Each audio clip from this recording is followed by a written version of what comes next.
Ready? I'm ready. Okay. So I'll go ahead and hit Bringo, and I didn't launch it beforehand because I wanted you guys to see what's happening. When the customer went to iTunes or Google Play and downloaded Bringo, they loaded all of the map data for US and Canada right onto their smartphone. So what they've essentially done is turn that smartphone into a Garmin. So when you are driving around and you use, say, Google Maps to navigate, you're constantly communicating to the web, and that eats up your data connection. Absolutely. What's different about this is we've downloaded all that map data right to your smartphone. And when you've done that, you don't have to depend or eat up your data charges to navigate around. That's fabulous. So here's a navigation screen. Isn't that beautiful? That's great. It's looking. awesome, right? Left me speechless for a second there. Yeah. So again, this is all of the map data that's on my smartphone displayed on the screen. I'm going to go and take a few seconds to kind of walk through what we see so that everyone knows what they're seeing. This is the main navigation page. Okay. In the upper left corner, there's a crooked arrow, and that's a back arrow. This is the same arrow that you see throughout the radio, and we wanted to make sure that we were consistent. So it's integrated into the app as well. Absolutely. So it'll go back Great. to whatever previous screen you had with the MyLink radio.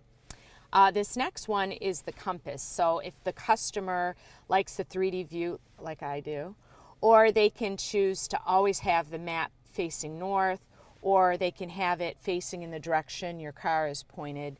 That's how I like it. Dude, that always messes me up. Anyway, that's what they do, and they can toggle back and forth. So you'll see as I go through more features, you can really personalize this the way you want. This here is showing your GPS signal. Okay. We're indoors in the studio, so we have sort of a limited GPS signal, but that's a good indicator if the map, if you see anything on it that's a little crazy. This is the zoom, so I can zoom into the map, or I can obviously zoom out. Excellent. This is the scale of the map, so it goes with your zoom. This button here is T, and that's traffic. Now you notice there's no color right now. The traffic is only lit up once you've done a route. So once, and I'll show you how to do that in a sec, but once you've done a route, it'll calculate the traffic along the way, and it'll show either green, yellow, or red. Awesome. And it'll also give you the option to sort of avoid things. Now, does it tell you how many incidences are along your route? Yeah. I'll show you. It's great.